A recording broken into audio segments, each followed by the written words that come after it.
Hi friends. இன்றைக்கி நான் உங்ககிட்ட பேச போகிறது உணவு. என்னடா இது, சாப்பிட்றது தானே எங்கள் வேலை. சாப்பாட்டுக்கு மிஞ்சி வேறு என்ன இருக்குது, வாழ்கிறதே சாப்பாட்டுக்காக தான் அப்படிங்கிற குரல் எனக்கு கேட்குது. ஆனால் இந்த உணவில் ரொம்ப முக்கியமான விஷயம், அன்றைக்கி என்ன சொல்லியிருக்கிறாங்க அப்படின்னு சொன்னால், நம்மளுடைய மூதாதையர் அதாவது நம்ம பழங்காலத்தில் நம்மளுடைய இலக்கியவாதிகளாக இருக்கட்டும், எல்லாருமே என்ன சொல்லியிருக்காங்க, கூழானாலும் குளித்து குடி அப்படி தான் சொல்லியிருக்காங்க. சாப்பிடுன்னு சொல்லலை, உணவை குடிக்கணும்னு சொல்லியிருக்காங்க. சரி, அதுக்கு முன்னாடி உணவில் என்ன மாதிரியான சத்துக்கள் எல்லாம் இருக்குது அப்படின்னு சொல்லிட்டு, என்னங்க சாப்பிட்றதே பெரிய வேலை, சாப்பாடு கிடைக்கிறதே பெரிய விஷயம், அது மனுஷனுக்கு டைமுக்கு கிடைக்கிறது பெரிய விஷயம். நீங்கள் என்னடான்னா அதில் என்ன மாதிரியான சத்துக்கள் இருக்குதுன்னு பார்க்க சொல்கிறீங்களே அப்படின்னு சொன்னால், ஆமாம், அன்னைக்கு எல்லா உணவுகளுமே உடம்புக்கு மருந்தாக இருந்தது. ஆனால் இன்னைக்கு மருந்தை போட்டு மண்ணையே மருந்தாக்கி அந்த மருந்திலே விளைஞ்ச ஒரு மருந்தைத்தான் நம்ம உணவாக உண்கிற அளவுக்கு இன்னைக்கு ஆயிடுச்சு. அதனால தான் கண்ணுக்கு தெரியாத, கேள்விப்படாத, பணக்காரங்களுக்கு தான் வரும் அப்படின்னு சொல்லக்கூடிய பல நோய்கள் இன்றைக்கி சாதாரண ஆள்களெல்லாம் தாக்குது.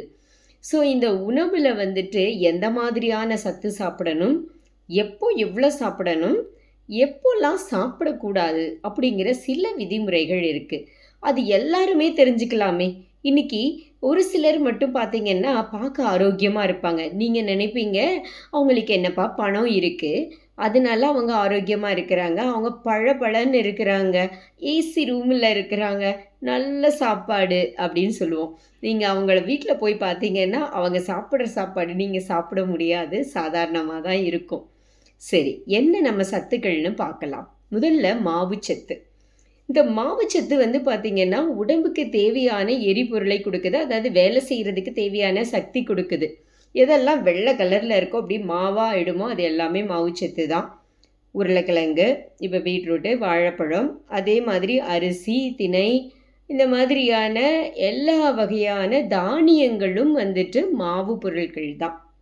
ஸோ இது உடம்புக்கு ஸ்ட்ரென்த்துக்கு இல்லை சக்திக்கு, இன்னைக்கு தேவையான வேலை செய்கிறதுக்கு. எப்படின்னா நீங்கள் விறகு கட்டை அடுப்பில் போடுற மாதிரி தான், போட்டு முடித்தோன்னே என்னாகும், சாம்பல் ஆகிடும், வேஸ்ட்.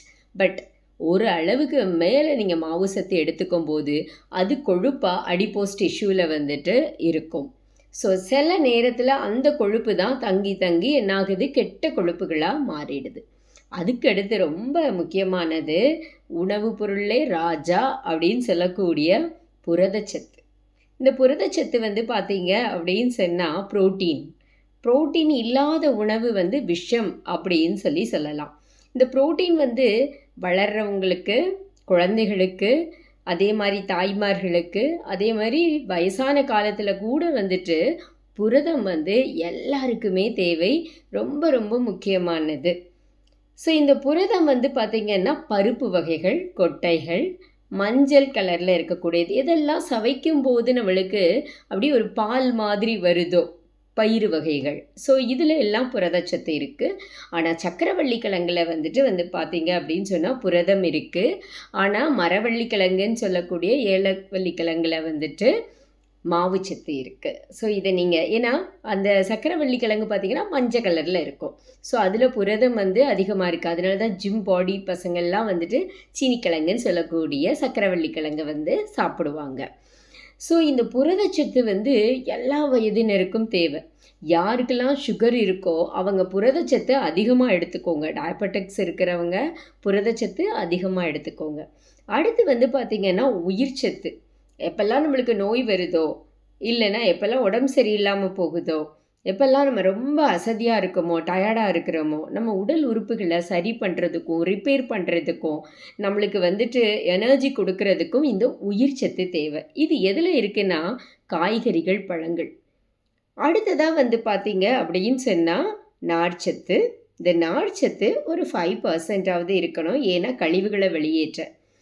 அதுக்கு அடுத்து வந்து பார்த்திங்கன்னா, கொழுப்பு சத்து ரொம்ப ரொம்ப கம்மியாக இருந்தால் போதும். இந்த கொழுப்பு எதுக்கு அப்படின்னா, உடல் உறுப்புகள் தேய்மானம் இல்லாமல் அப்படி உரசாமல் அப்படி இலகுவாக வேலை செய்கிறதுக்கு தேவையான அளவு கொழுப்பு சத்து போதும். என்னடா சத்துக்களாக சொல்கிறேன்னு பார்க்குறீங்களா? இதில் புரதச்சத்து 40% தேவை. அதே மாதிரி உயிர் சத்தும் நம்மளுக்கு வந்து 25% தேவை. ஆனால் நம்ம இது அப்படியா எடுத்துக்கிறோம்? இல்லை. ஃபுல்லாக சோறு, சப்பாத்தி, மாவு. ஸோ இதுதான் அதிகமாக இருக்குது. அந்த காய்கறி தம்மாத்துண்டு இருக்கும். பழங்கள் சிலரோட வாழ்க்கையில் இல்லவே இல்லை. அப்புறம் என்ன பண்ணுறது? அடிக்கடி ஹாஸ்பிட்டலுக்கு தான் காசு மொய் எழுதணும். ஸோ நீங்கள் நல்லா யோசிங்க. நம்ம வாழ்கிறது எதற்காக? நம்ம நல்லா உணவு உண்டு ஆரோக்கியமாக இருக்கிறதுக்காக, மகிழ்ச்சிக்காக. அப்போ நம்ம கட்டாயமாக புரதமும் உயிர் சத்தும் எடுத்துக்கணும். சரி, இது என்ன சாப்பிடணும், எவ்வளோ சாப்பிடணும்னு பார்த்தாச்சு. அடுத்து வந்து பார்த்திங்கன்னா, காலையில் ராஜா மாதிரி சாப்பிடணும். பல வகையான உணவுப் பொருட்கள் எல்லாத்துலேயும் அது நீர்ச்சத்து அடங்கினது, உயிர் சத்து இருக்கக்கூடிய காய்கறிகள், பழங்கள், அடுத்து வந்து புரதச்சத்து எல்லாமே சேர்த்து இருக்கக்கூடிய ராஜா மாதிரி சாப்பிடணும். ஏன்னா நைட்டு எல்லாம் ஃபாஸ்டிங், உணவு உண்ணாமல் உறக்கத்தில் இருக்கிறோம். ஹைட்ரோக்ளோரிக் ஆசிட் வயிற்றில் வந்து சுரந்து இருக்கும். காலையில் நல்லா ராஜா மாதிரி சாப்பிடணும். மத்தியானம் மந்திரி மாதிரி சாப்பிடணும். ஒரு குழம்பு, ஒரு பொரியல், சாப்பாடு, மோர், ரசம். ஸோ இந்த மாதிரி இருக்கிற மாதிரி மந்திரி மாதிரி சாப்பிடணும். நைட்டு பிச்சைக்கார மாதிரி சாப்பிடணும். நைட்டு யார் பிச்சை போடுவா? வாய்ப்பே இல்லை. நைட்டு பிச்சைக்காரனுக்கு சாப்பாடு கிடைக்குமா? கிடைக்காது. ஸோ அதே மாதிரி பத்தையும் பத்தாமலும் சாப்பிடணும். நான் வந்து கடந்த ஒரு 5-6 வருடங்களுக்கு மேலவே இருக்கும் நான் சரியாக சாப்பிட்டு. அதுவும் மோஸ்ட்லி நைட்டு சாப்பிட்றதே கிடையாது. எங்கள் வீட்டில் சொல்லிகிட்டே இருப்பாங்க, என்ன நீ நைட் சாப்பிட மாட்டேங்கிறேன்னு. எனக்கு இப்போ நைட் சாப்பிட்றதுக்கே பிடிக்கலைங்கிற அளவுக்கு நான் சாப்பிட்றதில்ல. ஆனால் எனக்கு எதுவும் ஆனதில்லை. நான் ஆரோக்கியமாக நல்லாவே தான் இருக்கேன். ஸோ இந்த நைட்டு ஏன் வந்து சாப்பிடக்கூடாது? நைட்டு சாப்பிடலாம். எப்போ? சூரிய உதயத்துக்கு முன்னாடி 6 மணி. கொஞ்சம் பசிக்குதுன்னா 6 to 7க்குள்ளே சாப்பிட்ருங்க. அதுக்கப்புறம் சாப்பிடாதீங்க. நீங்கள் நல்லா பாருங்கள், சூரிய உதயத்துக்கு அப்புறம் இந்த பயிர்கள், மரங்கள், இலைகள், பறவைகள், விலங்குகள் ஏதாவது சாப்பிடுதா? இல்லை. மனிதன் மட்டும் என்ன பண்ணுறான்? நைட்டு பிரியாணி கடை, நைட்டு பரோட்டா கடை, நைட்டு விருந்து, ட்ரீட்டு. ஸோ 10 மணிக்கு மேலே சிக்கன், பரோட்டா, ஷவர்மா, இது எல்லாம் உங்கள் உடம்புக்கு ஒத்து வரக்கூடியதா? யோசிச்சு பாருங்கள். உங்களுடைய கட்டு, அதாவது வயிறு, நம்மளுடைய 2வது இருதயம், நம்மளுடைய 2வது மூளைன்னு சொல்லக்கூடிய இந்த பிரைன் சொல்கிறத நம்ம கேட்குறதில்ல. கட்டு அதுதான், அந்த பிரைன் சொல்கிறத நம்ம கேட்குறதில்ல. அதுக்கு பதிலாக நம்ம என்ன பண்ணுறோம்? அதுக்கு தேவையில்லாத பொருட்கள் எல்லாம் போட்டு அடைச்சிட்டு ஜீரணம் பண்ணுனா அது எங்கே பண்ணும்? பண்ணாது. அதுதான் நோய் கிருமிகளாக வயிற்றில் உருவெடுக்குது. ஸோ இந்த வயிற்றில் உருவெடுக்கிறது தான் வந்துட்டு இரத்த குழாய்கள் மூலம் உடம்பில் பல இடங்களுக்கு பரவி நம்மளுக்கு ஃபேட்டி லிவர், அடுத்து வந்து சொல்லக்கூடாத பல இருதய நோய்கள், அடுத்து கொழுப்பு சத்து, சுகர், டயபெட்டிக்ஸ் எல்லாமே வந்துட்டு நம்மளுக்கு வர்றதுக்கு காரணம் என்ன அப்படின்னு சொல்லி பார்த்திங்கன்னா, இரவு உணவு, அடுத்து புரோட்டீன் இல்லாத உணவு. ஸோ கொஞ்சம் யோசிங்க. உயிர் சத்து, அதாவது காய்கறி பழங்கள் அதிகமாக சேர்த்துக்கோங்க, தானியங்கள் அதிகமாக சேர்த்துக்கோங்க. காலையில் ஃபுட்டை ஸ்கிப் பண்ணவே பண்ணாதீங்க. நைட்டு உணவு சாப்பிட்றத தவிர்த்துருங்க. ஸோ பண்ணலாமா? ஆரோக்கியமான வாழ்க்கை, சந்தோஷமான வாழ்க்கை வாழலாம். மீண்டும் ஒரு நாள் வேறு ஒரு வகுப்பில் சந்திக்கலாம். நன்றி.